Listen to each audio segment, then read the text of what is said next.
Hello, everybody. Welcome to Let's Talk Football. My name is John Halpin alongside Chris Palmer. Chris Palmer, how are we doing, my brother? Doing all right, man.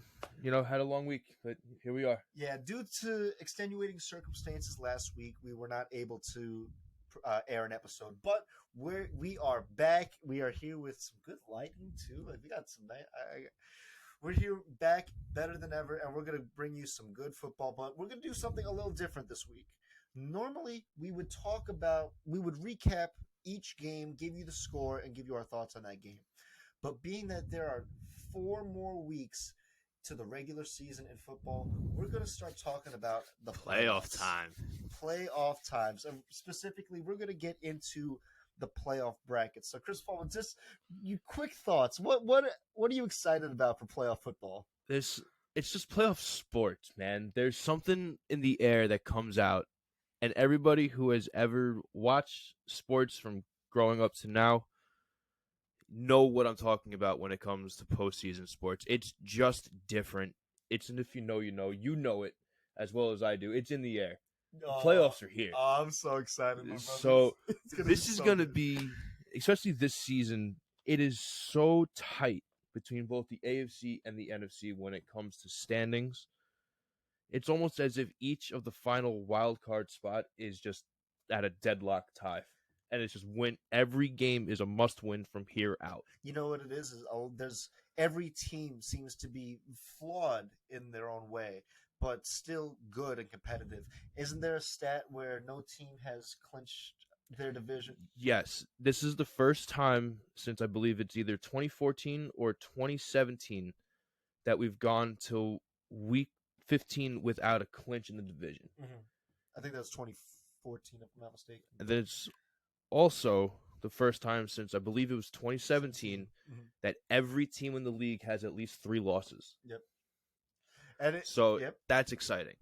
Yeah, it's exciting. You know what it is because there's just so many good teams out there, but we're going to get right into the playoffs real quick. And I want to briefly explain the playoffs and how it works for those who are really uninitiated. So the NFL has changed the way that they do the playoffs now. So there's 32 teams in the league, 16 on the NFC, 16 in the AFC. And out of those 2 conferences, 7 teams get to go to the playoffs. So, and I want to also explain something real quick. When we talk about the rankings of teams, it is referred to as their seeding. SEED. Their first seed, second seed, third seed, but that just necessarily means that's just how they're ranked within their respective conference. So now the first seed in both conferences get a bye week and do not play the first week of the playoffs, which is referred to as wild card weekend. But all the other teams, the teams 2 through 7, have to play. That means football on Saturday. That means in the first week of the playoffs, there's going to be 6 games between Saturday and Sunday, and it's going to be exciting. So, but we're going to get to that when the time comes. But until then, we have 4 weeks of regular season football left. So, I want to go first in the AFC. So, Chris Palmer, could you tell us not only who the division winners are, which are 1 through 4, as well as the wild card, which is 5 through 7, and then the other teams that are referred to as in the hunt, which are teams that still can make the playoffs technically, but they need to win a lot of games, and they also need a lot of teams to lose games. But there's still a chance for them to be in there. So with that being said, Chris Palmer, can you read us the playoff bracket? So the AFC Top 7, these are the teams that have more or less already secured a playoff spot if the season were to end today. If there were not 4 more games and the season were to end today, this is how the playoff bracket would look. The first team in the AFC is New England. That means they would get the first round bye. They do not play wild card weekend. Second place would be Tennessee. And I believe, if I'm correct, they would go down and play Buffalo. It would be 2 versus 7. Buffalo is down in 7th place. Buffalo will go into Tennessee to play Tennessee. Mhm. Third place is Kansas City. Indiana would meet them in Kansas City to play. Indiana's in sixth place, which would actually be a pretty interesting game to watch. And then you would have a very interesting game in the middle of the pack, which would be the Baltimore Ravens hosting the Los Angeles Chargers in Baltimore for a wild card spot. I gotta say, if that is how the playoffs were to end today, and if that was the matchup for the Ravens, we played the Chargers sometime earlier this year and we blew them out. Yes. That would not happen the second time Absolutely around. not. So that would absolutely not happen the second time around. So now, who are the teams in the hunt in the AFC? So now this is where it gets interesting in both the AFC and the NFC because of the in the hunt bracket. Mm-hmm. These are the teams that aren't necessarily division or playoff contenders. It's just they are still fighting for a spot. And all of their records differ, usually by a game or two. Where it's different this year is that the Cleveland Browns, the Cincinnati Bengals, and the Denver Broncos, alongside Pittsburgh, Miami, and Las Vegas, are the ones that are in the hunt right now. Cleveland, Cincy, and Denver are all 7-6, and Pittsburgh is 6-1. So, of those four teams, it's a deadlock between them to get that last fighting spot for the last 4 weeks. It is must-win football for every team in the hunt bracket. And now I would just want to reiterate, this is if the season were to end today. Yes. We still have 4 Not more talking weeks, about so this is ending today. There is no more football. Yes, this is subject to change within time, but I got to say I'm like just looking at all these teams that can be in the playoffs and all these teams It's that pretty already surreal. like we're going to have a really good playoff football when it comes that time. So we're going to have some really good playoff football, and I really like a lot of these matchups. And what makes me more excited is that extra game because that always throws the little ace in the hat that a full division could wind up in the playoffs. So we were always saying this whole season that the NFC West could wind up being the full division. We both knew but never really portrayed it that it could just very well be the AFC North as well. Well, you said Cleveland, Cincy, and Pittsburgh. We're all in the hunt, and we differ by technically half a game because we have a tie. That's true. So there's that. So that is the playoff picture for the AFC. Now, let's go into the Moving NFC. to the NFC, as of right now, if the season were to end today and the playoffs would start next week, Green Bay sits in first place and would get the bye. Kind of understandable. They're playing pretty well. Yeah. Tampa would be riding up in second place. Now, they are actually tied for record right now. I think it would come down to a tiebreaker when it came to a full straw poll to see who would gain that first seed. What I mean by that is a division game, or division win, division loss, whether they won at home or away, they would have to decipher points that way to put into standings. Going into third place, it is Arizona. Now, they kind of dropped a little bit from where they were. They were the best team in the league. Now they're the number 3 in their conference. Kind of coming down a little bit. But again, we're not talking about the longevity for the rest of the league or for the rest of the games. Mm-hmm. Going to be very interesting to watch. And Dallas sits in the 4th spot. Again, another team that was high up and has come down. This whole playoffs bracket is sick. Then you have the Rams, who have been playing relatively well. They've been kind of a middle-of-the-road playoff caliber team all season. Matt Stafford's been playing great. He's with the best team that he could possibly have in his career. They're going to have a solid playoff run this year. Unfortunate with how many COVID attacks they got this year. We're going to get into that in just a little bit. San Francisco, very surprising. They are sitting in the 6th seed for the playoffs this year.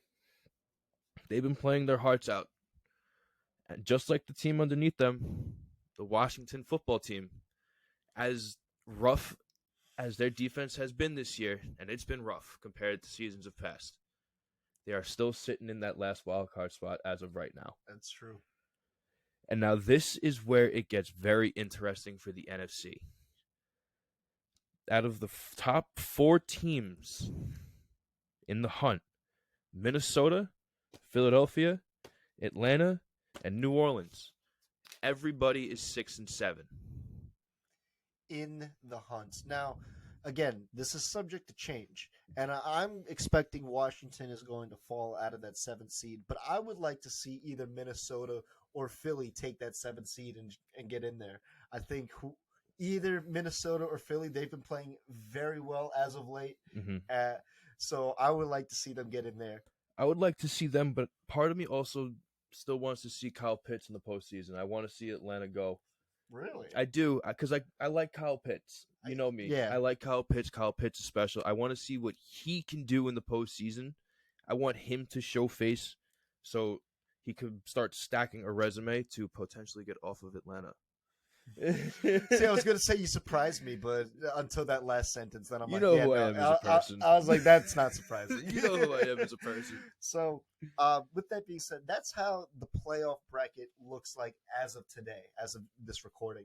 So, man, we are in for some good. We have some unbelievable football coming. But before that, we do have to bring you some news. There has been a big COVID outbreak within the league this past week. Over, what was it, 90 players? It was 90-plus player outbreak. The biggest extent from what we have actually just researched was that Washington football team is now down 15 players due to COVID. Then after that is Cleveland at 13 players, including their head coach Kevin Stefanski.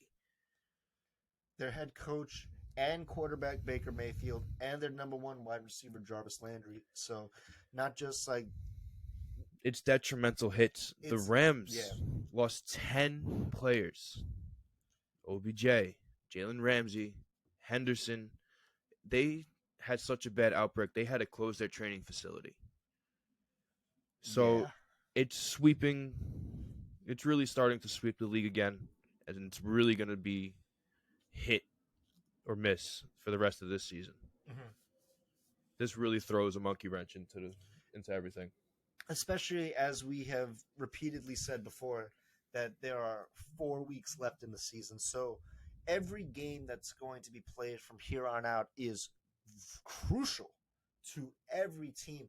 And not just the teams that are playing the games, but the teams who are in the hunt, especially because they need to watch other teams lose, and they have to win in order for them to get into the playoffs. Right. So it's really coming down to the wire, and this is just, like you said, a big monkey wrench just thrown right in the middle of the craziest season to date.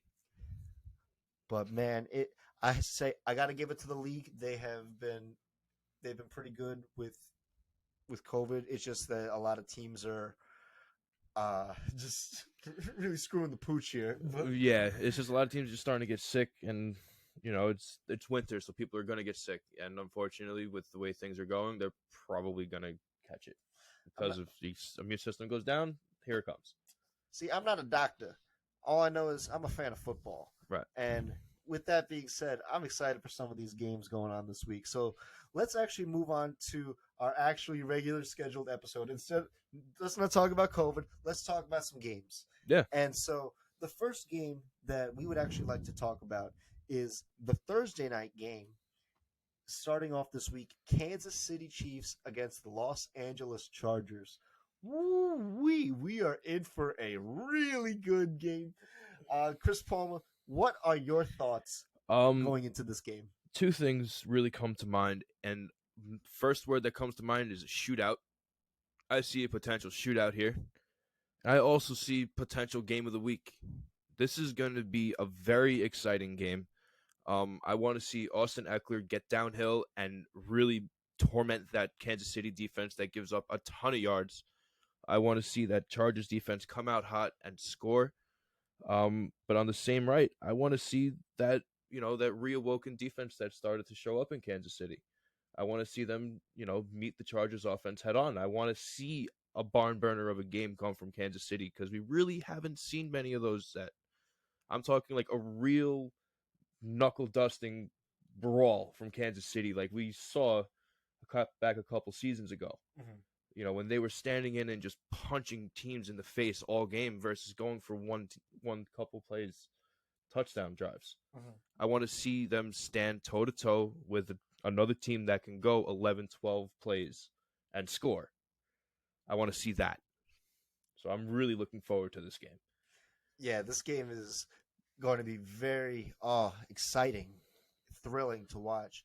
And I don't see it more of a shootout. I see it more of as a game of chess. Because even though they saw each other earlier in the season, and the Chargers got the win on Kansas City in Arrowhead too, KC has been a different team since November. They really have turned things around to the point where they're at a 0 turnover differential at this point in time. For all that we have talked about interceptions and fumbles by the Chiefs, them just recklessly giving the ball away, they have found a way to get their turnover differential back to 0. What that means is they're not turning the ball over. They're not turning the ball over, and they're not really taking it. So it equals out. They have, Patrick Mahomes right now? He has 3,600 yards. You know, that's pretty much what we expect from Mahomes. 29 touchdowns, which is, I think, top 5 for quarterbacks in the league right now. Right. Brady's leading the league with touchdown passes, but only 12 picks. And that's not too bad because most of them were multiple in games. But since then, since November, they really cleaned up their act a lot. Mm-hmm. Patch, you and I, we were discussing this off air. Patrick Mahomes and the Chiefs, they're now taking the checkdowns, the easy plays. Teams are going to they're going to take the over-the-top stuff. And so they're not going to let Tyreek Hill or Travis Kelce really beat them in the back. So what teams are saying is, if you're going to beat us, you're going to have to move the ball on 10 to 12 play drives. We're going to force you to be patient and to move the ball. You're not going to get a chunk play. You're not going to go over the top. You're going to... You have to earn those plays. You got to have to take what's given.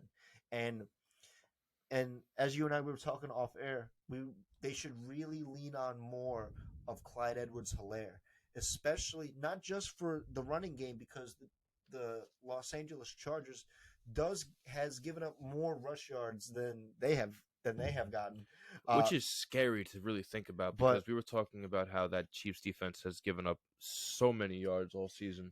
And I want to give you a stat that I found out the other day. So since November, their last game in October was that against the Titans. They lost 27-3. You're talking who? The Chiefs? The Chiefs. Okay. So that was their last loss, was in the month of October. Since November. They were undefeated in the month of November? Yes. Wow. Yes. So not just that. No, but this is the stat. Since the month of November, they have allowed an average of 11 points per opponent per game. Yeah. Wow. That defense has apparently woken up. I want to see it.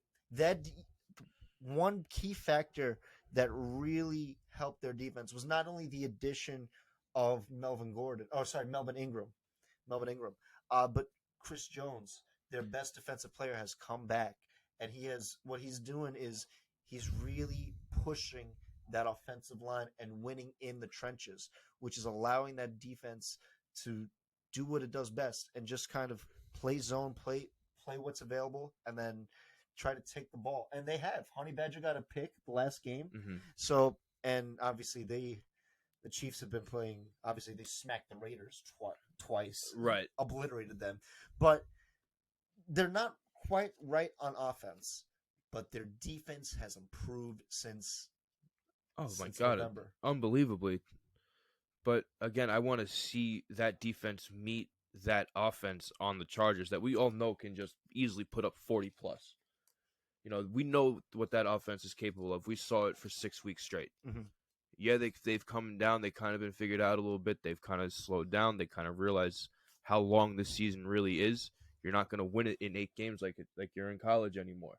You have to play 18 weeks, potentially, if not more. If you want any hope of a Super Bowl, at least 20 weeks. Correct. So that 8 weeks, sorry, that's not happening anymore.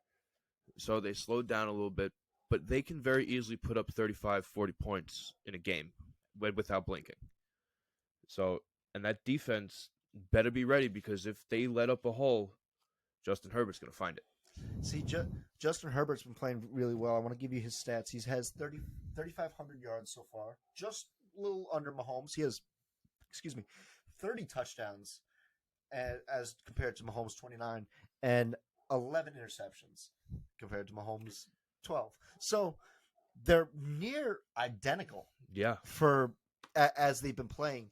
And we know that the Chiefs have been struggling, and the Chargers have also been struggling too. Like you and I, we've talked about this before. The Chargers are one of those teams where they can, like you said, they can put up 40 points, but they can also give up 42 points, which then cost them the game. Which the Kansas City Chiefs can just as easily put up. Exactly. That's why I'm calling this game a shootout. I don't know. Because I think that's just going to happen. Because you were just mentioning Chris Jones. I think I saw something earlier where he's actually on the COVID list too.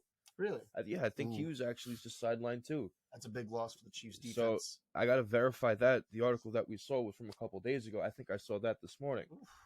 So I got to look at that.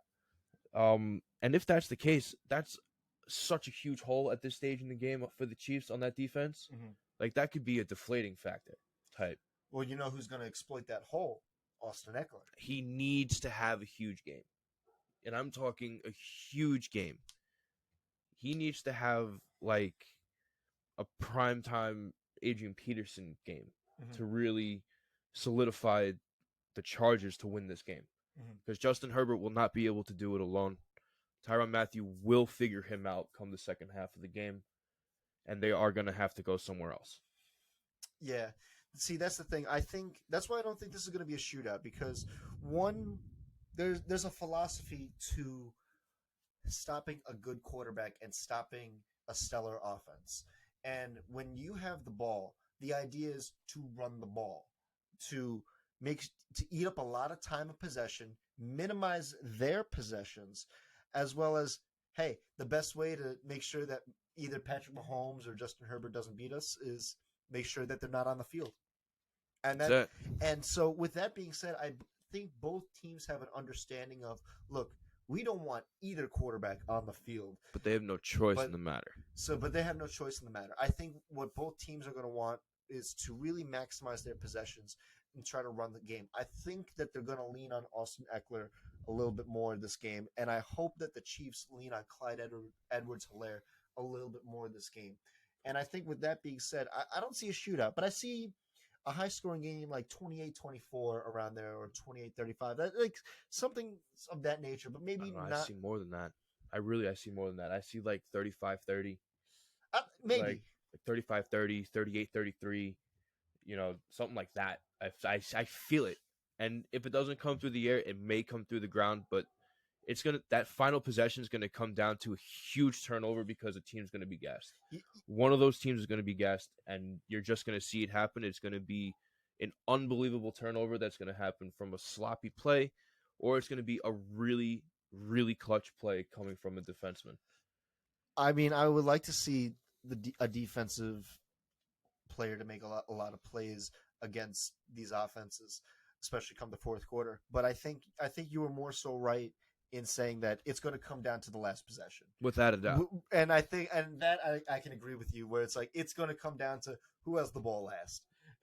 The first turnover is going to change the whole game.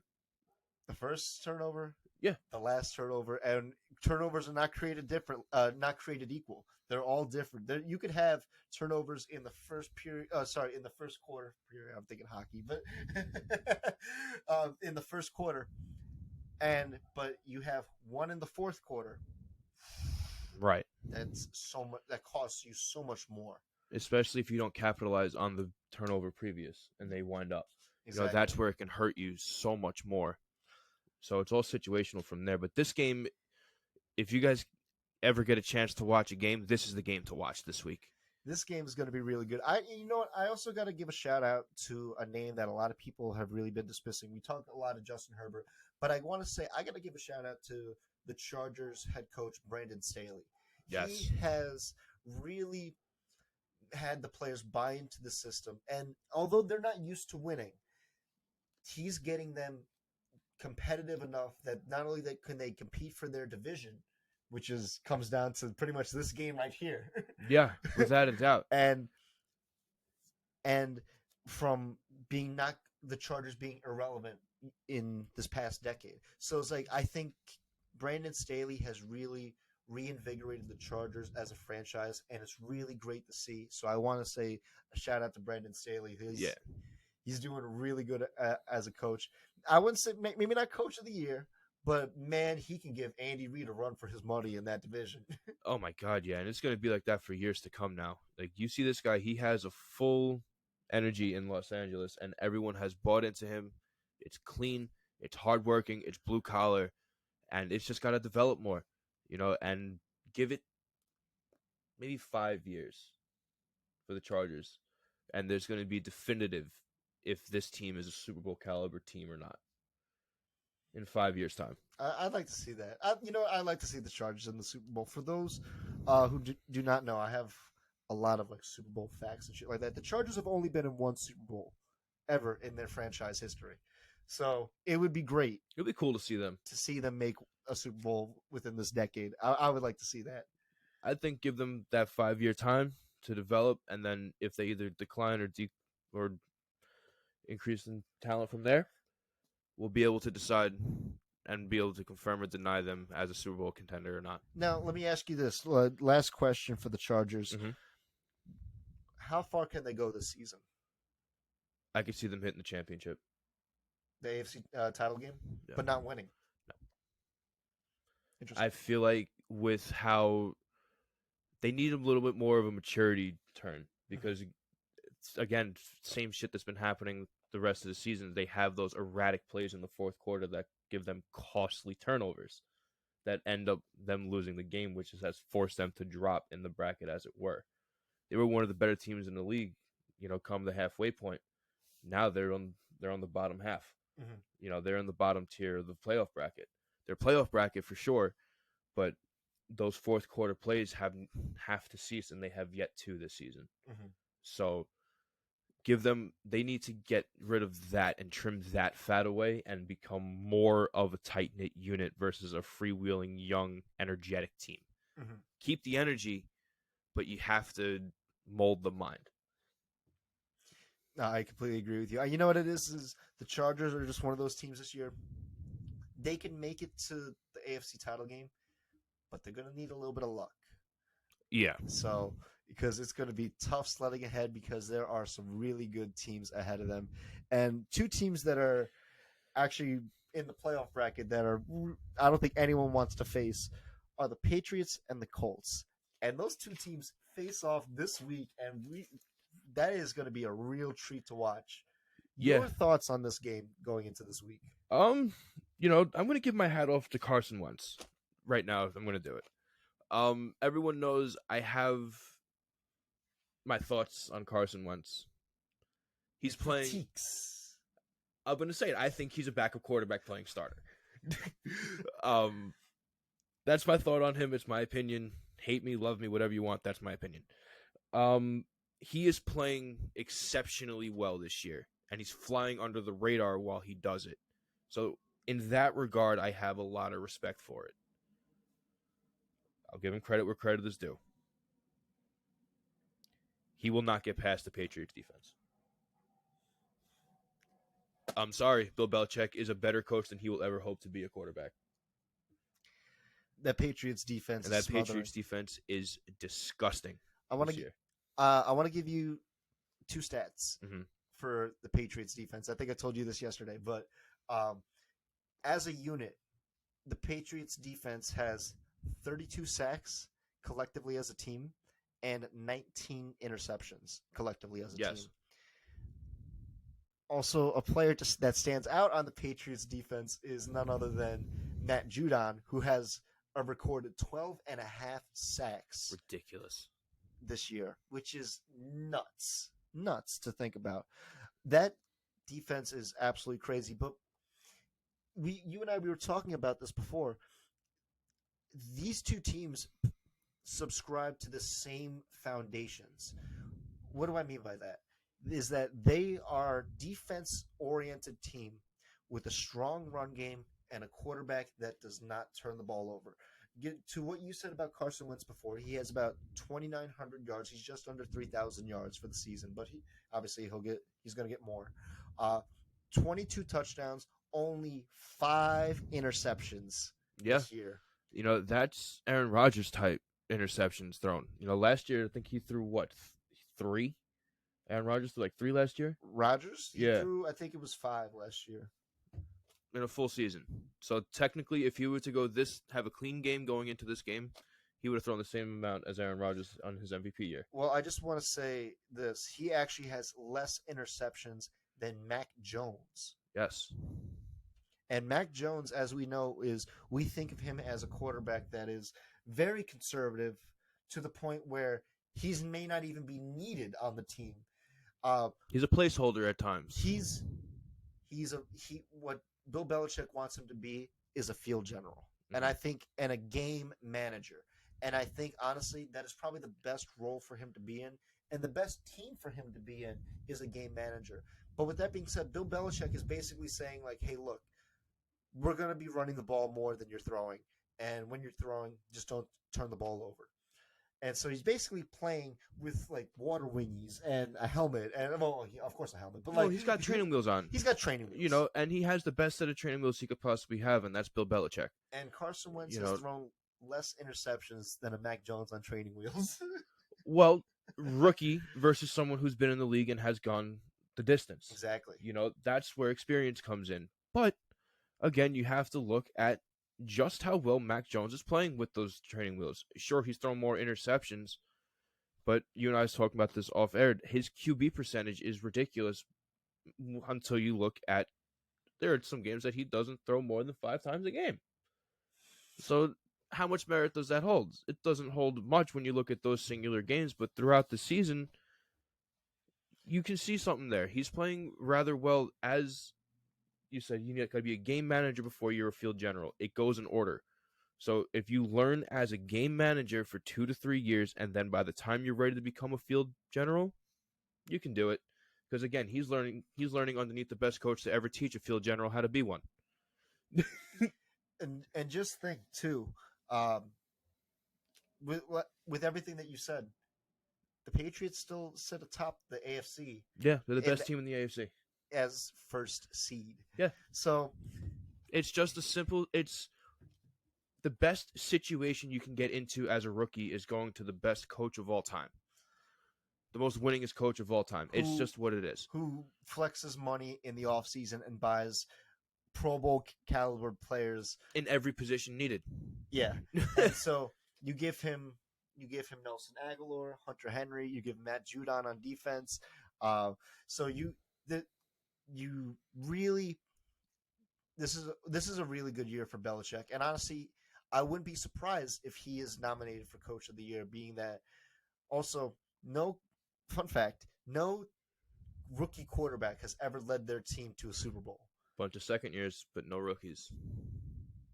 Belichick may be like, come on, kid, we're going. Yeah, he's literally gonna be like, come on, I want to go meet Tom. Come on, I gotta beat Tom. Let's go. I gotta show Tom that I could have did it with him. And it's, as of right now, it looks very possible, maybe not probable, but possible, to have a Tampa New England Super Bowl. And that would draw so many headlines. The Brady Belichick Super Bowl. It would be unbelievable. But I think if the Patriots have any chance of dreaming about a Super Bowl, they have to focus on this game. They got to get past this week. And right now, this is a really tough matchup because if you look at their stats between the New England Patriots and the excuse me, Indianapolis Colts, they are near identical in almost every statistical category. And obviously, shout out to Darius Leonard because obviously he's still getting it done for that Colts defense, and it's absolutely disgusting. But I think it's going to come down to this. It's not the question of can we stop Mac Jones or Carson Wentz. Can either team stop the run? That's what's going to come down to. Because Bill Belichick, he's synonymous for going to an opponent saying, hey, look, I'm taking away your best player. You can beat me with your second, third, and fourth best players, but you're not going to beat me with option A. You have to beat me with option So B. your question is can New England stop Jonathan Taylor? Yes. I know. And on the flip side, can that Indianapolis Colts defense stop Damian Harris? Yes. Damian Harris and his running back partner in crime, I think Stevenson is his name. Yes. I believe that defense is Okay. completely capable of doing that. But can New England stop Jonathan Taylor? Can anybody stop Jonathan Taylor? He's the best running back in the league. That's not a good question to ask. Can you stop Jonathan Taylor? The answer is no. No matter who you are, no, you cannot stop Jonathan Taylor. Sorry, he's gonna get his. It's just the way it is. But can you contain him? Is the more question. Mm-hmm. Sure, he's gonna get his yards, but if you hold him to getting, let's say you hold him to a game where he's getting about 4 yards a carry. So he'll finish with just over 120 yards for the game, something like that. Keep him normal. Don't let him break for 60. The minute he gets one break for 60, you can tell there's 2 or 3 more coming during this game. And if he gets 3 carries for more than 60 yards, that man's going to get a touchdown on every single one of them. See, you know what it is that team, if you look at the Colts, Jonathan Taylor really is kind of like the heart of that team. He's that heartbeat. It's kind of, in a sense, excuse me, like Tennessee with Derrick Henry. Yes. Where like their heart of their offense derives from their running game. Yeah, but on the flip side of that coin, they didn't become Tennessee where it became almost like a crutch. Mm-hmm. Derrick Henry is a genetic freak, and he's like an anomaly when it comes to running back. Look how easy that can be taken away. And then after that, who do they have? They've been playing really well, but a lot of teams have been playing worse than they've been playing, which is why they are where they are. Mm-hmm. They've been playing just good enough to win games, while other teams have been getting hurt, getting sick, and playing bad, mm-hmm. and losing their own stock, gaining Tennessee's stock. Mm-hmm. So that second-place Tennessee team has happened on a lot of formalities versus them beating better teams. Yeah, I'll be honest. I never bought them. I never bought into them as like, even when they were first seed, as that team number one contenders. With Derrick Henry, yes, I could see that. But without, it's a lot harder of an argument to make. Yeah.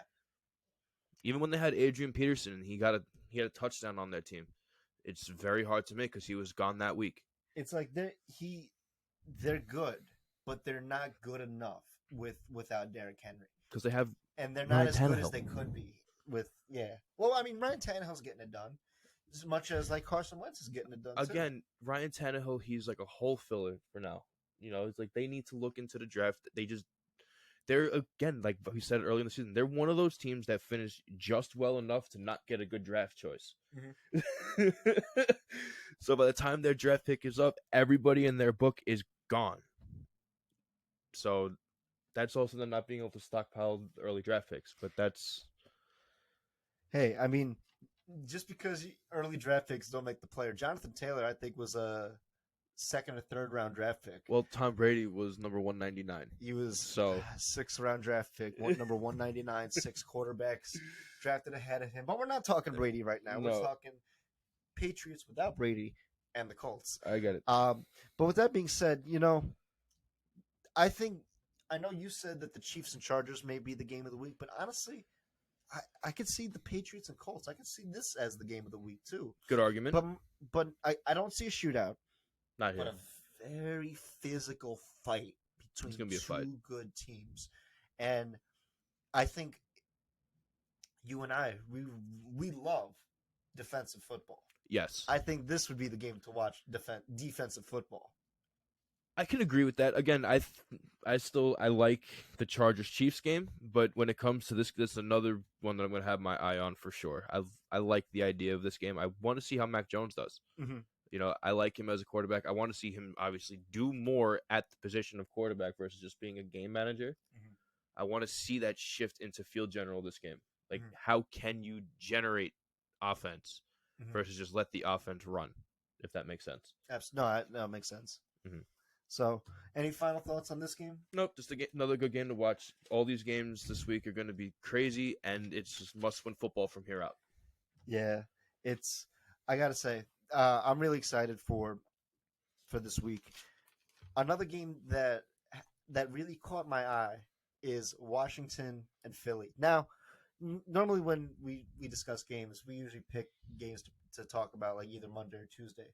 We didn't know about the COVID outbreak when we decided this game. We didn't know about the COVID outbreak until about maybe a half hour ago before we started recording. Yeah.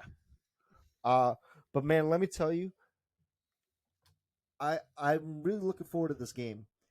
But now for all the different reasons that I thought before. I want to see, okay, look, how resilient is Washington? Because Philly's going to be favored in this game. Mm-hmm. Philly right now is the number one rushing team in the league. Better than the Browns, better than the Ravens, better than any other team. They are the number one rushing team in the league. They have 2,080 yards as a unit.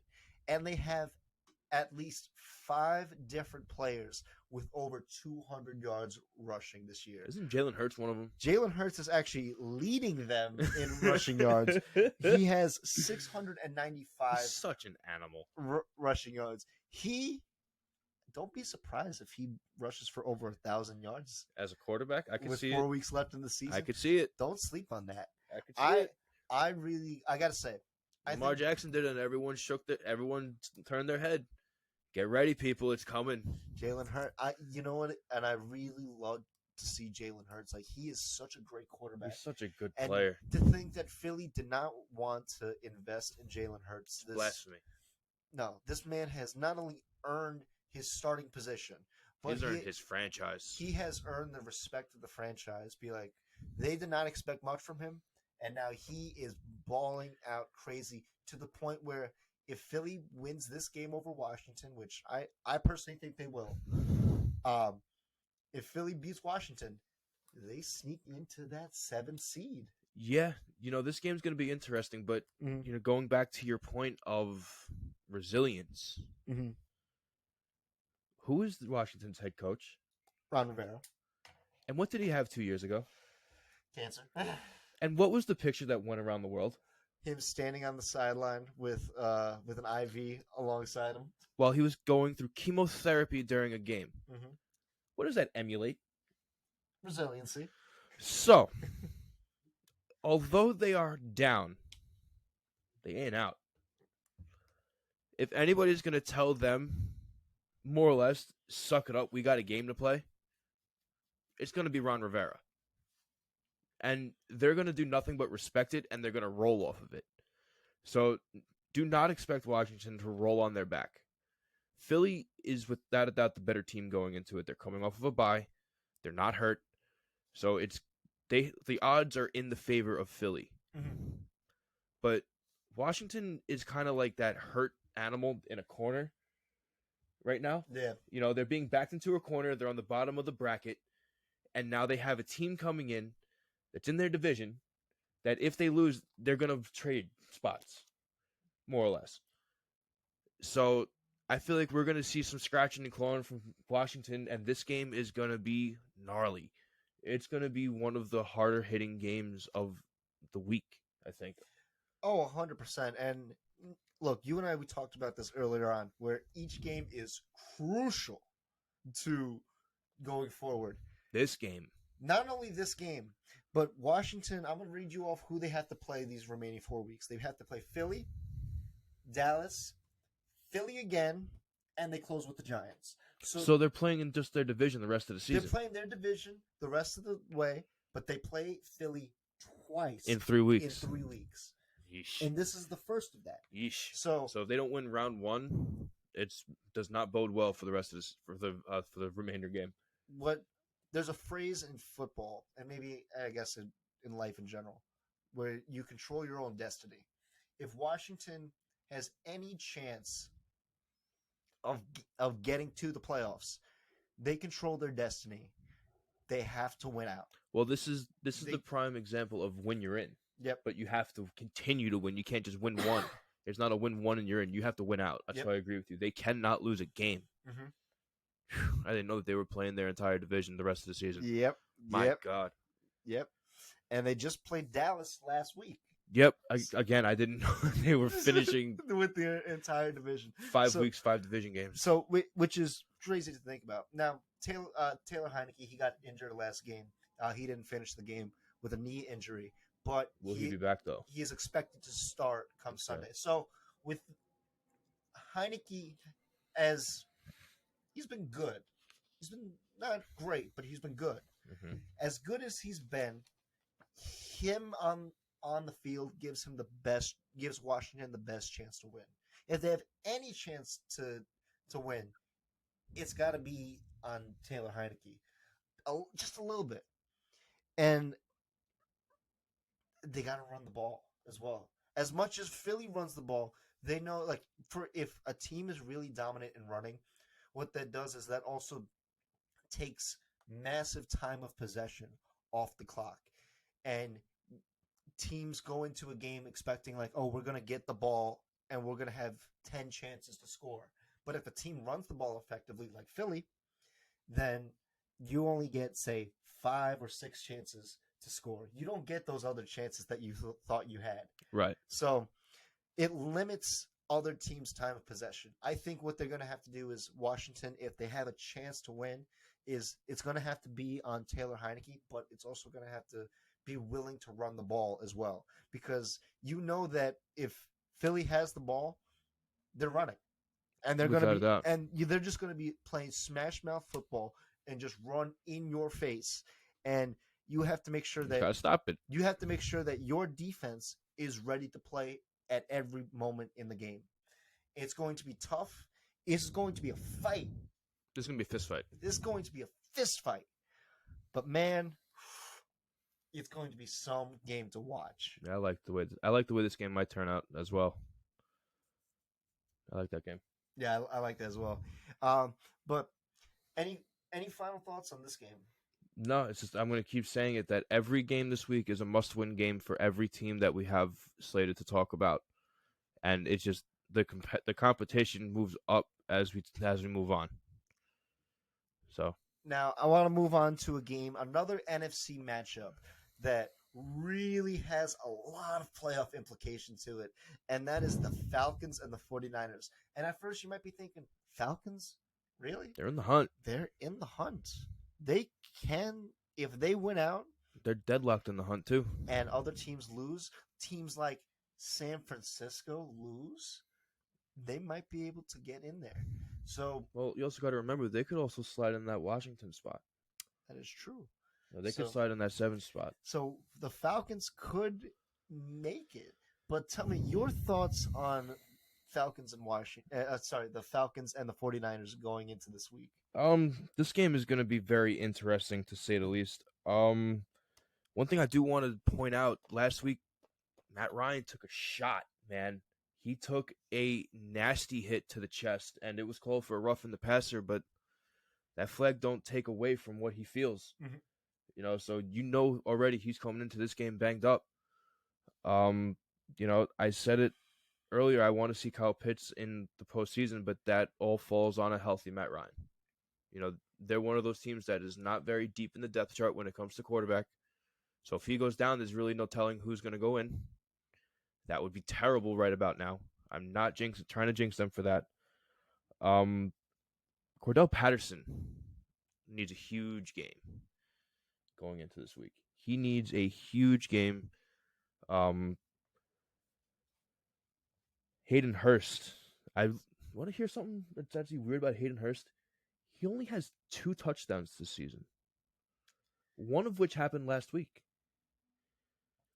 That's the same amount as Darren Waller from That's so the Raiders. The both of them is so upsetting because of how talented they are. And now it's more understandable with Vegas. They're completely deflated.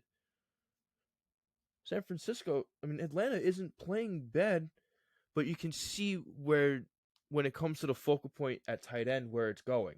Mm-hmm. It's going to Kyle Pitts. And unfortunate for Hayden Hurst, he's just not being seen. He has a lot of talent to offer. He does. He So, absolutely does. The 2 touchdowns from Hayden Hurst, I feel like that could also be like we're going to save you, keep you in the back pocket for just such an occasion. Well, if to there run were a double tight end set. Well, I got to say, if there was ever a time for Atlanta to be urgent, it would be now. And to break glass in case of emergency, it would be now. Well, yeah, it would be now. So that's why I'm kind of hoping for Hayden Hurst to have, I wouldn't even say like a breakout game, but just kind of like a, hey, don't forget about me just because Kyle Pitts is here type game.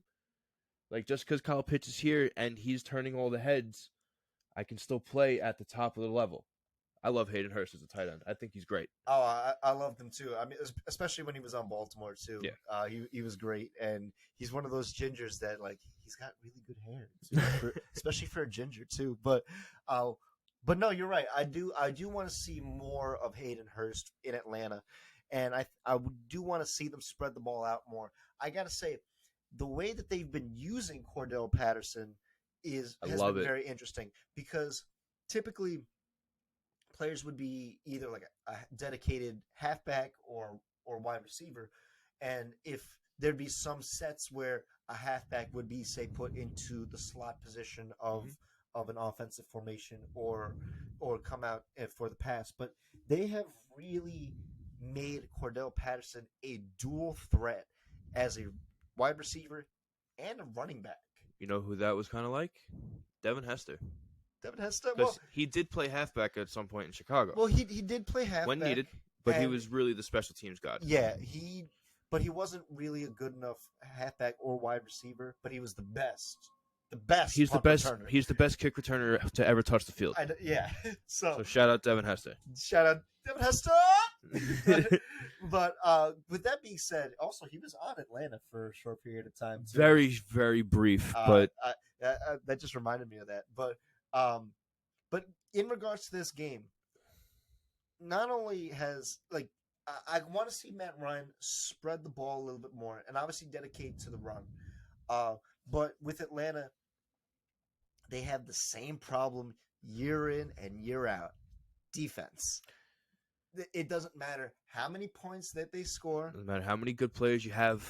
Their can't get it together. Their defense is always their weak point. And with a team like San Francisco, they're a very well-rounded teund where very mature team. They're not as dominant as they were when they went to the Super Bowl, but they still have a very well-rounded team where it's like on the offense, they could put up points, and defense, they could stop pretty much anyone. And it's really nice to see too. And for those of you who did not check out the highlights for the San Francisco 49ers and the Cincinnati Bengals game, I implore you to watch those highlights, because George Kittle, we're on the East Coast, so we don't see many West Coast games, but George Kittle, animal. Absolute animal. And a lot of people, I think ourselves, have pretty much forgot about George Kittle because he's just we don't see him. Well, more so we're on the East Coast. We don't have a chance to watch him. But when you do, it's magic. He's an animal. And also, I got to give a shout out to 2 wide receivers for the 49ers. Deebo Samuel, who I just love to watch play. He's one of my favorite wide receivers to watch. And Brandon Ayuk. He had the game-winning touchdown against Cincinnati in overtime, and it was a thing of beauty. It really was. But I'm going to go ahead and give a shout-out to their third receiver, Jawan Jennings. That man, you and I spoke about it off air, he made one of the most pivotal catches of the game late in the fourth quarter on a 3rd and 8. Yep. The game was tied 3rd and 8. Sloppy 4-play drive that was coming up, and he caught it for a first down, and no one really saw it. It was in the middle of the field. It looked like a little dink pass, but if he had dropped that pass, the game would have ended because they were still in their zone. So I'm going to give my hats off to him. I feel like he might be a sleeper receiver, and you know me, when I can cite receivers, man. Mm-hmm. So I feel like this guy might be a little sleeper in the freaking the grass. You know what it is San Francisco. They are a well-drafted team. They're a team that really dedicated themselves to getting younger, to getting faster, and to getting deeper in their skill positions.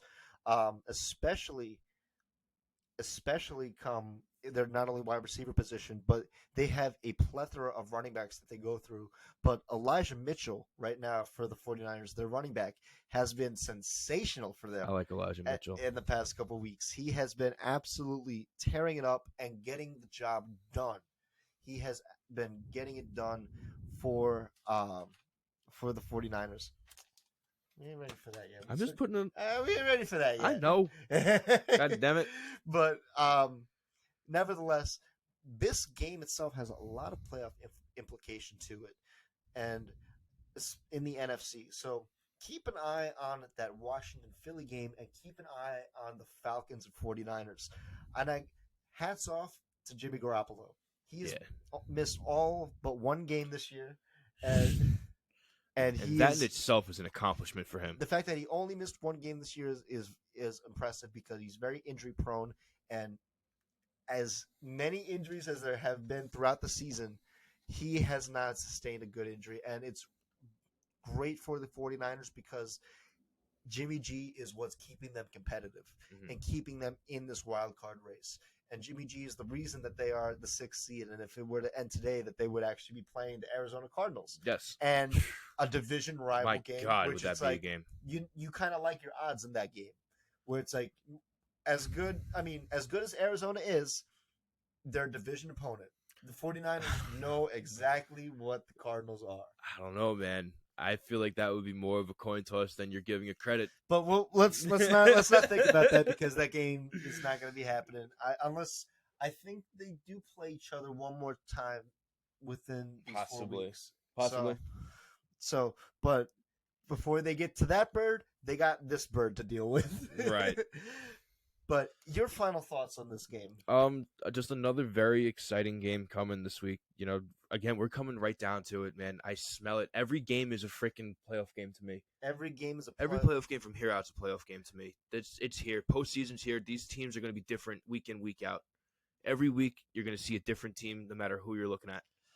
Oh man, I gotta say that's a good transition for our next game, because I want to move to my Ravens against the Packers, where it's like, you can take the helm on this one. Yeah. So our team is a lot different than it was last week. Oh yeah. So look, I'm gonna be the first to admit, and I know you saw before I did, but the Ravens, we have not been playing well as of late.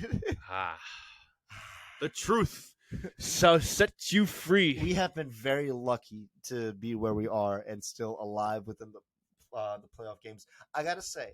Feels good to hear him say that. I gotta say, I am still impressed with Lamar. The fact that what I wanted to see from him over time was I wanted to see him overcome. And this year, we've had, I think, 6 games that were one possession, and we have won 5 of them. Yeah. So, but you played down to your opponents 6 of those 6 games. It's playing down to your opponent, but playing not the best. I mean, granted, we had a lot of injuries going into the season, but now we have a lot of injuries going into this game. Yeah, you and do. We have to go against the number 1 seed in the NFC, the Green Bay Packers. So, Lamar, the big injury right now is Lamar.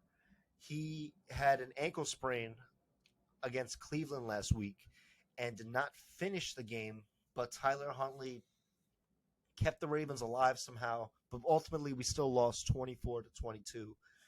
But, man, if Lamar... first off, I don't like our chances going into this game, even with Lamar.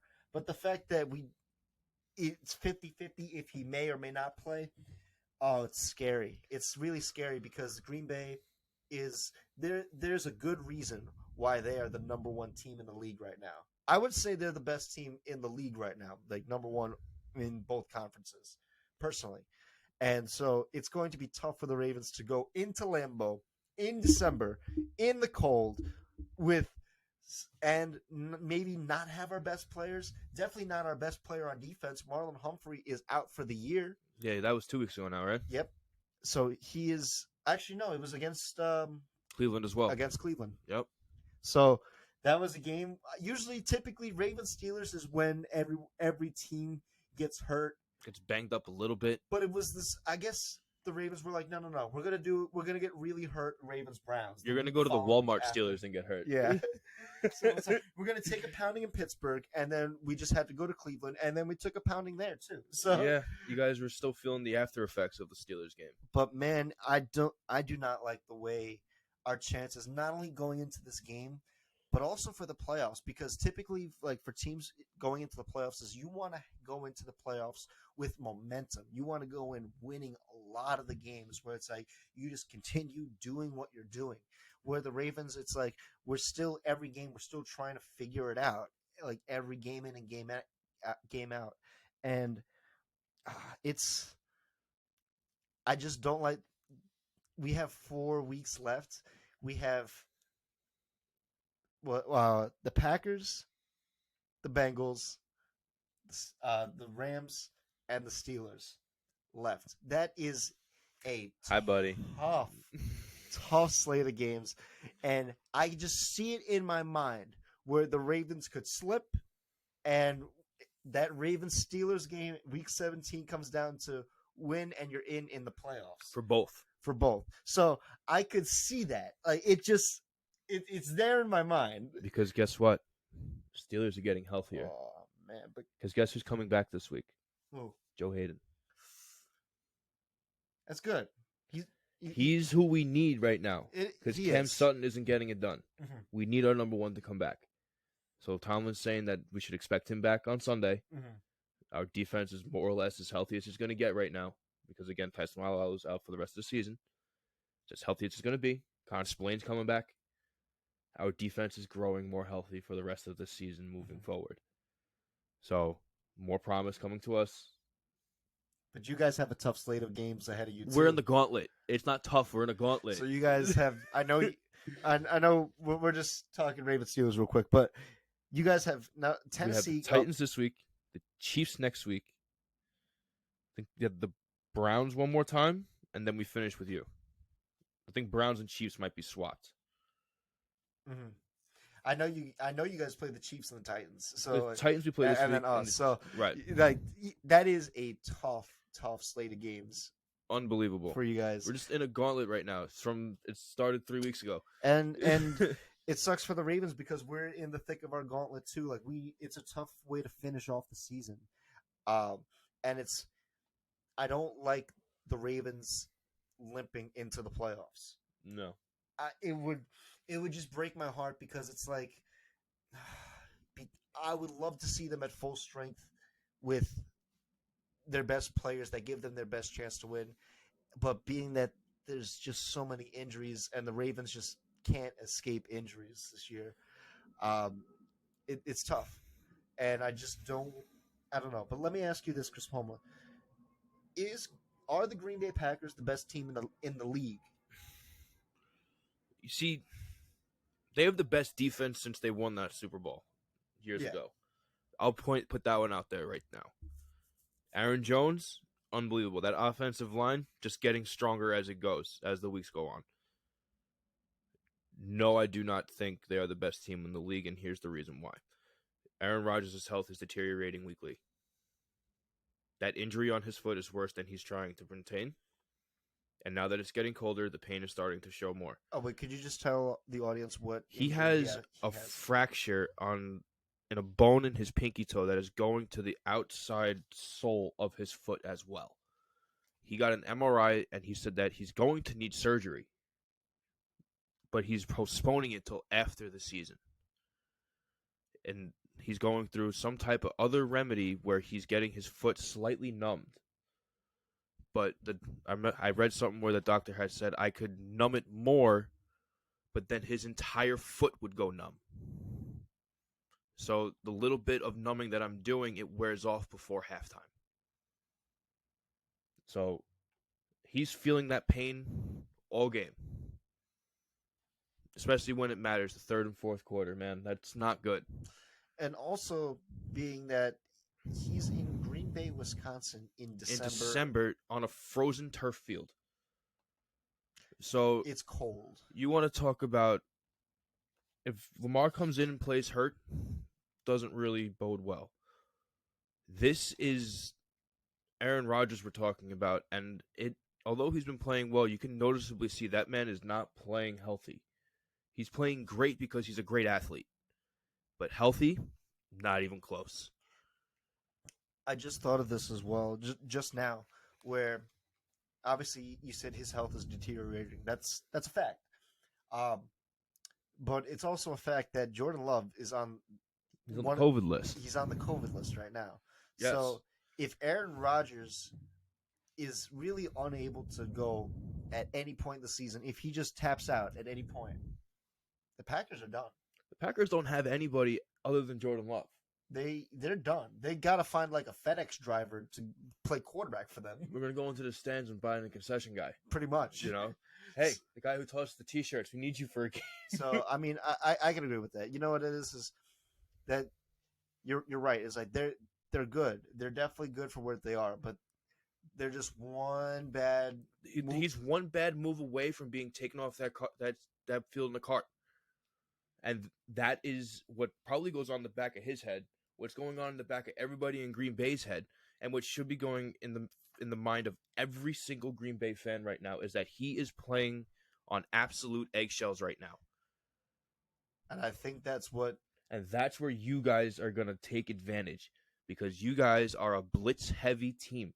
And this is where I think you guys are going to get the up and up, is where he's kind of playing on eggshells, where everyone knows he's going to throw it. He's not going to try and move. He's going to try and stand in the pocket. That offensive line is getting better. Your defensive line is going to tear through that defense. That offense. Sorry. I don't know about that, because their offensive line has been really good. And although we can get pressure off the edge, it's honestly, if we can't get any internal pressure, if we can't get any inside movement, it's going to be Aaron Rodgers is going to take that apart, because he trusts his tackles. Because David Bakhtiari, he's going to be coming back. I can't. It's so good to see him come back. David Bakhtiari is one of the best left tackles in the league. So, in history of the league. Well, David Bakhtiari is unbelievable. He's incredible. So that's really good for Aaron Rodgers' sake. But Rodgers is Rodgers, man. And so long as he's going to be on the field, he's just got that magic to him, where he's just going to find a way to win. Like, for instance, that Chicago Bears game against the Green Bay Packers, that Sunday night primetime. The Bears came up to play. They came to play. And Rodgers was like, oh, shit. I had to come back. Right. But again, it was more of a showing of Chicago showing up and Aaron Rodgers having to be great in pain. Mm-hmm. And he did so because he's a first ballot Hall of Famer. And it's not even an argument. As it gets colder, because we're now getting into December and January, because he's going to be playing into January. It's just the way it is. Oh, yeah. So if that injury progresses even more and it just gets colder, and let's say he has to play in Green Bay in January now, and now he gets a real nasty night where it's negative 10 degrees on the field, which is just normal for Green Bay, Wisconsin. That's almost grounds to have him not play that game. Look, man, you're playing hurt. We have to keep you ready for Super Bowl when we're inside. Or when we're in Tampa. I don't even know, where are we? We're in Vegas, right? The Super Bowl? Yeah. No, it's in SoFi Stadium in Los Angeles. Oh, it's in LA. So again, it's gonna be inside. Mm-hmm. So we're gonna sit you this game. If it was turned like that circumstance where you're still hurt and it's now sub-zero temperatures, we can't have you on the field. That's what I would think. We can't have you on the field. You know what it is? Pray Jordan Love is healthy. Ultimately, it's going to be Aaron Rodgers' decision, because he's going to, and that's why I say he's going to implement his will. He's he wanted to implement his will in the offseason, but that's its own thing. But Aaron Rodgers is going to take the Green Bay Packers as far as they're going to go. Yeah. And it could be the Super Bowl. It could be beyond the Super Bowl, but it's as far as he's going to make it. And I think for Rodgers and the Packers, they're hoping that Yeah, but right now he's shooting steam out that engine, man. There's steam shooting out of that. They're hoping to get that first round bye. I think that's what they want because it's like, hey, look, if we can get that first round bye, not just Aaron Rodgers, but all our other players who are hurt, they're going to have extra time to heal up. Mm-hmm. And so I think for the Packers, they're going to be more inclined to win out the rest of the year to stay at first seed to get that bye. Because at that point, Aaron Rodgers is like, okay, look, it's after the bye, if we win 3 games, we win the Super Bowl. That's it. That's it. It's a 3-game season. And you make it easy. Then that's basically what the Patriots did for this past decade, where it's like they get a bye week, and then it's like 3 games. That's it. Play your best football in these 3 games. Right. Play your best 3 games of your life, and then you got 1 more. Yep. No, that's it. Oh, that's 2 and then Super Bowl. You're right. Yep. You're right. 3 games. So, but man, I'm very trepidatious as a Ravens fan going into this game. But your final thoughts on this game? Gonna be an exciting game again with the weather and Aaron Rodgers' injury, and if Lamar comes back, I want to see. Again, we're bringing in the word resilience. I want to see how he can play injured. We haven't seen that yet.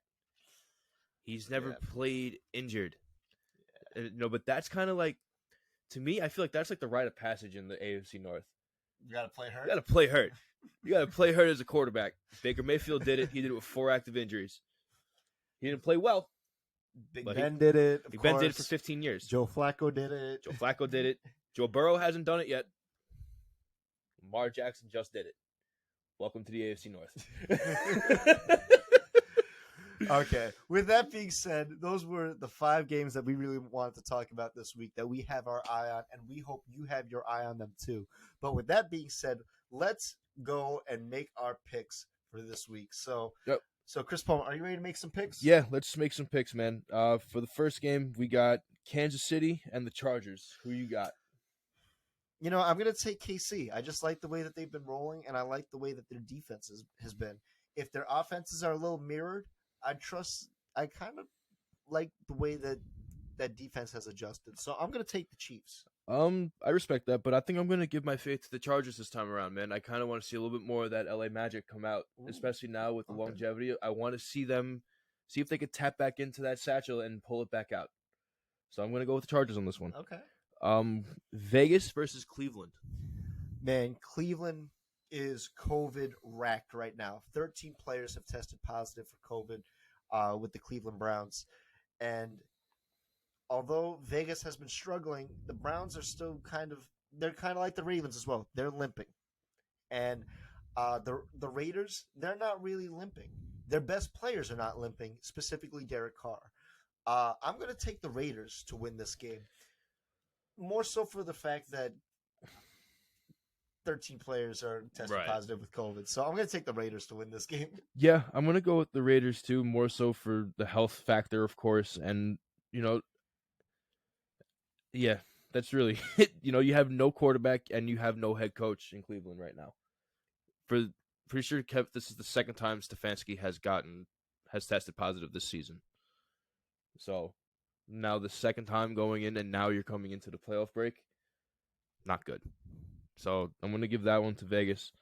We're going to move on to New England and Indy. Tough one. Man, tough one. This is a really tough one. I'm really torn on this one. Flip a coin. But I'm going to take New England. There you go. I just have a little bit more trust in Bill Belichick getting it done than Frank Reich for Indianapolis. And Carson Wentz is playing well. Jonathan Taylor's playing well. But I just trust New England in December and Bill Belichick in December. And I think this is one of those games that it's going to be tough, but they're ultimately going to win it in the end. So I'm going to take New England. You see, at this point in time, it's hard to vote against Bill Belichick playing any team, especially now because we're coming into December and postseason. Mm-hmm. I'm going to go New England as well, but it's just again, it's just very hard not to say Bill Belichick isn't going to outcoach the other team at this point with the experience that he has right now. From this point on, there's been so many teams that he's played where it's like they're finishing out their season and he's prepping for postseason. Yep. And that's exactly what he's doing now. Oh, 100%. So I'm going to go New England. Moving on to the Jets and the Dolphins. I'm taking Miami to keep their winning streak alive. I am too. So I have faith in Miami. I want to see them move up the hunt. You know, they are still an honorable mention in the hunt, as well as Vegas, but Vegas is more deflated than them. But Miami that defense has come alive. I called that defense in week 7. That defense was nothing to trifle about. Well, I do want to say I don't think. Well, you said the Raiders are deflated, but this game against Cleveland is crucial too. I agree. So that has playoff implication, and Miami, if they just keep winning, don't worry about other teams. Keep doing what the Titans are doing. Just keep winning. Just keep winning. Just keep winning. You know, it's just keep doing what the Titans have been doing, and that's just play well enough to win games and let other teams lose. Yep. That's what the Titans have done to get themselves in second place in the AFC. Yep. So, we're gonna move on to Dallas and the Giants. I gotta say, Dallas is one of those interesting teams where, as their offense has been good and their defense wasn't really that good, and then now at some point in the season, their offense is struggling and their defense has really risen to the table. Micah Parsons, and more specifically, has risen.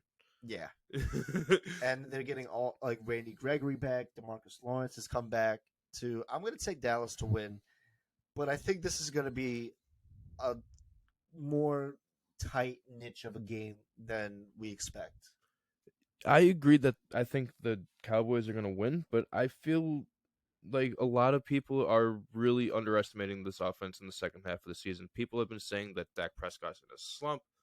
Wow, like from up one end to down the other, that this man's hitting another slump in his career. Something's going on, blah, blah, blah. I don't see it. I see him, he's putting more stuff in the reserve tank because he sees where they're going right now. And he sees just how good that defense is. So let the young guns on defense go out, and you guys can control the game. And if we're needed to step in, we will step in, and we'll put up 30 points. Mm-hmm. And that they're still putting up really good numbers. So I don't know where people are really getting off saying that Dak Prescott is going into a slump, personally. But we're gonna move on to Arizona and Detroit. Arizona. I'm just taking Arizona to win and come back.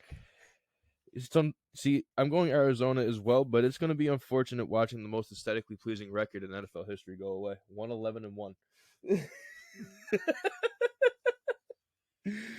going to move on to Carolina and Buffalo. I'm going to take Buffalo. Even though Buffalo has been in a slump as of late. Mm-hmm. So is Carolina. You and I talked about Carolina before, where they had a chance to really kind of take their destiny and make it in their own hands.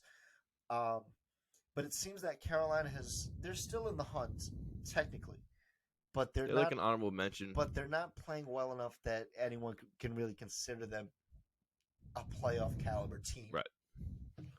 We consider Buffalo a playoff caliber team because we know what Buffalo is at their best. They can beat anyone at their best. Yeah.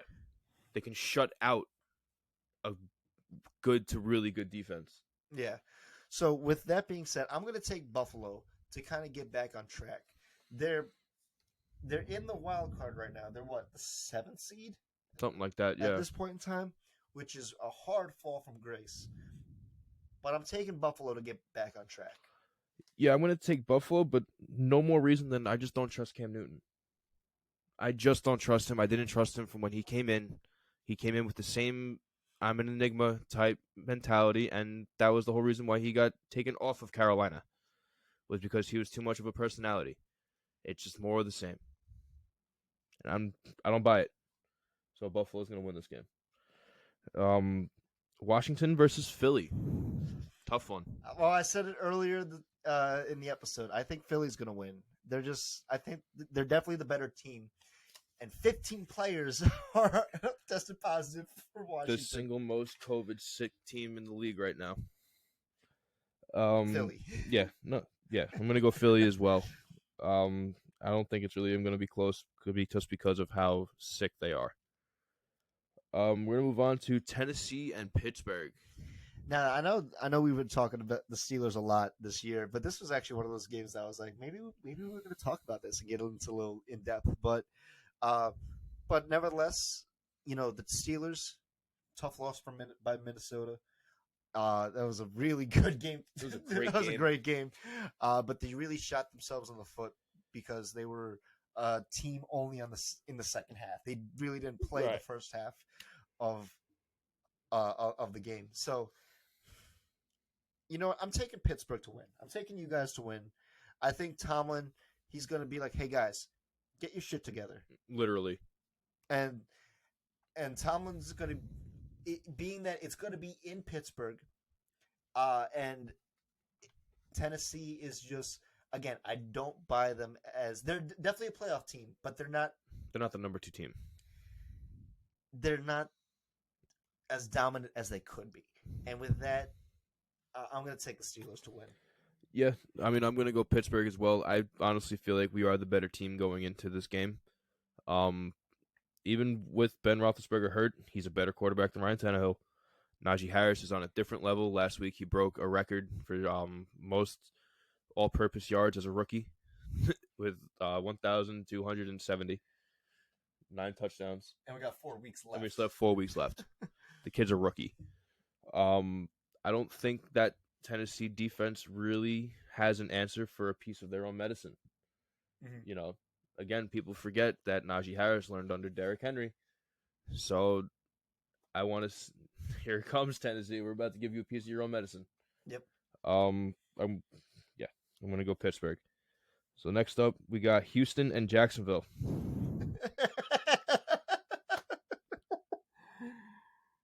Who are you taking? Houston or Jacksonville? Is that really a listed game this week? Yes, it is.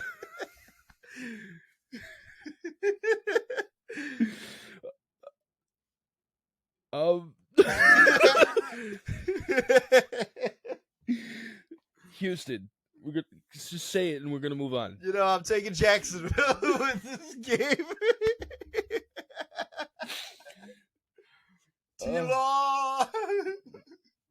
All right, moving on. We're gonna move on to an actual football game. Atlanta versus San Francisco. I'm taking the 49ers to win this. I really liked the way they looked against the Bengals. And I think with the depth of their wide receiver with Deebo Samuel, Brandon Ayuk, Jennings, and you have Elijah Mitchell in the backfield, and you have the monster at tight end, George Kittle. I'm taking San Fran. Yeah, I'm going to go San Fran as well. They're just the better team overall. We're going to move on to Cincinnati and Denver. I'm going to go Cincinnati. They're the better team here, and they're just the better team. But which Cincinnati team is going to come out to play? That's the question. Is when they're good, they can blow out the Ravens and the Steelers, and they can blow out anyone. But when they're bad, they get blown out. It's hard for them to score 20 points. I get it, but they're still the better team here. I'm taking Denver. I like their defense a lot, more than the Bengals' defense. And Teddy Bridgewater has been playing good. Not great, but efficient. Mm-hmm. I'm taking Denver. Okay. Next, we have Seattle and the Los Angeles Rams. I'm going to take the Rams. This is one of those games where it's going to be hard because Russell Wilson just knows how to slice against that defense, especially being that a lot of players on the Rams have been racked with COVID. But I trust Sean McVay to get it done, even without the players that they have. Sean McVay has really shown that he is a resilient coach. And although Seattle is definitely going to play them tough, and I think it's going to be a close game, I think it's probably going to be a one-possession game, I'm going to take the Rams, despite their their COVID hit. Yeah, I'm gonna go with the Rams as well. It's just I think that defense in Seattle is completely falling apart. I don't trust it. So Rams all the way. Baltimore versus Green Bay. I'm going Green Bay. They are the better team going into this week. I am taking Green Bay as well. This was one of those games where when the schedule comes out, win loss, win loss, win loss. This is one of those games where not only for who our opponent is, I figured Green Bay would be good, but man, they're looking real good. They're unbelievable right now. Even despite, as you said, Aaron Rodgers being on eggshells, they're still winning in spite of that. And they're not 100% with this. They don't have all their best players coming back. That's right. They're going to be getting Zadarius Smith coming back. They're going to get Jair Alexander at some point. I can't wait for him to come back. But this was one of those games where I figured the Ravens were going to lose, and if Lamar, as of this recording, it is undecided if Lamar is going to be playing on Sunday. If he's not, we don't have a chance. If he is, I'm not. Still, it's hard. It's hard, and especially being that it's in Lambeau in December. Tough. I'm taking Green Bay. Sorry, my Ravens. We're going to move on to our second to last game, which would be the primetime game, which is Tampa versus New Orleans. Who are you taking? I'm going Tampa. Tampa is on a different level. Tom Brady's having an MVP year, and they're just a better team. Yeah, Tom Brady's having an MVP year, but it's crazy, too. He doesn't do well against Sean Payton's defense. Never has. It's weird. The Saints are one of those teams where they just have Brady's number, which you wouldn't. Of all coaches. Of all teams and all coaches. But, the Saints play the Bucs well. But, I think Brady is going to shake some demons, and I think he wants to do it in prime time. So I'm gonna take Brady to win that game too. Okay, and then moving on to our final game, which is the Monday night game, which is Minnesota and Chicago. I'm gonna take Minnesota. I just like the way that they've been playing as of late, and I really want to see them squeak into the playoffs. I think that if they become a wild card team, they could definitely shake it up in the NFC. I'm gonna go Chicago. What? What? I'm gonna go Chicago. You surprised me there. I liked the Chicago team that came out last week. I want to see that again. I want to see it. I know you got a soft spot. And you got a soft spot for Minnesota. I don't want to hear it. So there you have it, guys. There's our picks for the week. There's the every game's a must-win from here on out, guys. Seriously. So pay attention to the TV whenever your team is playing. If your team is in it, it's going to be fun. Leave a like, a comment, subscribe, share. We are Let's Talk Football. It's going to be a great, great time. And here we go. Time to go, boys.